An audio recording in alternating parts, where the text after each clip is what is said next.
বাংলাদেশে আগামী দিনের ক্ষমতাকে জনগণের কাছে জবাবদিহিতা করতে হবে। সেই জবাবদিহিতামূলক ক্ষমতা ব্যবস্থা গড়ে তোলার কথাই মানুষের আকাঙ্ক্ষা। আমরা যত জায়গায় গিয়েছি সব জায়গায় মানুষ ক্ষমতার জবাবদিহিতা দেখতে চায়। মানুষ দেখতে চায় যারা ক্ষমতা পরিচালনার দায়িত্ব পাবে তারা যাতে আমাদের প্রভু বলে না যায়, তারা যাতে আমাদের মালিক বলে না যায়, বরং তারা জনগণের সেবক হিসেবে জনগণের কাছেই জবাবদিহিতা করতে বাধ্য থাকে। সেই ব্যবস্থা করতে হবে।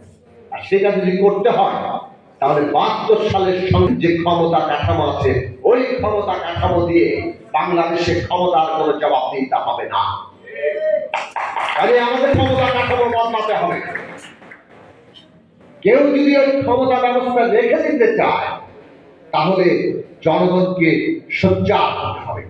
কাজেই একটা কথা মনে রাখেন, আগামী দিনে নতুন বন্দোবস্ত হবে কিনা, জবাবদিহিতামূলক ক্ষমতা ব্যবস্থা প্রতিষ্ঠা হবে কিনা, সেটা নির্ভর করছে আমরা জনগণ ঐক্যবদ্ধভাবে সেই ক্ষমতা চাইছি।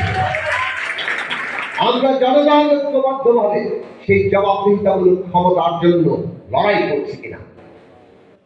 জনগণের সেই শক্তি যদি দুর্বল হয়ে যায় তাহলে দেখবেন ক্ষমতা আবারও পকেটস্থ করতে যারা ইচ্ছা পোষণ করে তারা নানানভাবে সংস্কারকে নানাভাবে প্রভাবিত এমন ভাবে যাতে ক্ষমতা অতিরিক্ত জমিদারি ক্ষমতা অতিরিক্ত ক্ষমতা টিকে থাকে। কাজে জনগণকে পাহারা দিতে হবে, সেই জনগণের ঐক্য এবং শক্তি তুলতে হবে। গণতন্ত্র গণতান্ত্রিক শক্তি ছাড়া হয় না, গণতন্ত্র গণতান্ত্রিক শক্তি ছাড়া হয় না। ফলে গণতান্ত্রিক শক্তি গড়ে তোলা অভ্যুত্থানের মধ্য দিয়ে বাংলাদেশের নাগরিকদের তরুণদের যে জাগরণ, সেইখানে আমাদের নতুন রাজনৈতিক শক্তি গড়ে তুলতে হবে। সেইটা যদি আমরা গড়ে তুলতে পারি তবেই আজকে আমরা এই নতুন বন্দোবস্তে যা যা চাই, কেউ খাবে তো কেউ খাবে না, তা হবে না, তা হবে না। এই দেশের শ্রমিকের অধিকার প্রতিষ্ঠা করতে হবে। কৃষক যাতে তার ফসলের ন্যায্য দাম পায়।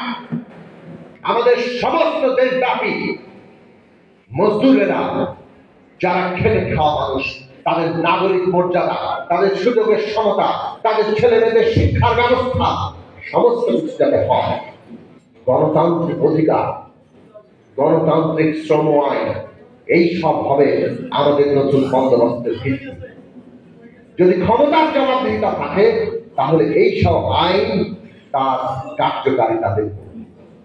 আমরা দেখব যে সরকার অফিস খুলে বসবে আর তার লাখো লাখো কর্মচারীরা তাদেরকে আউটসোর্সিং হিসাবে দাসত্বের মতো ব্যবহার করবে। এইরকম বাংলাদেশ তখন প্রতিষ্ঠিত হতে পারবে না। দেশে এই সব জিনিসের জবাবদিহিতা থাকবে। কিভাবে সরকার একই অফিসে বসে 2 মিনিট চালু রাখে, আপনাদের খরচ কমানোর জন্য আপনারা কতগুলো ঠিকাদার নিয়োগ করে তারপরে আপনারা আপনাদের অফিসে কর্মচারী নিয়োগ করবেন, আর এই ঠিকাদারেরা ওই সব লোকের সাথে দাসের মতো আচরণ করবে। এইটা চলবে না। এই সব ব্যবস্থা বাতিল হওয়ার জবাবদিহিতা দরকার। বাতিল তারা করছে না, সেই জবাবদিহিতা প্রতিষ্ঠা করতে হলে ক্ষমতার জবাবদিহিতা। আমাদের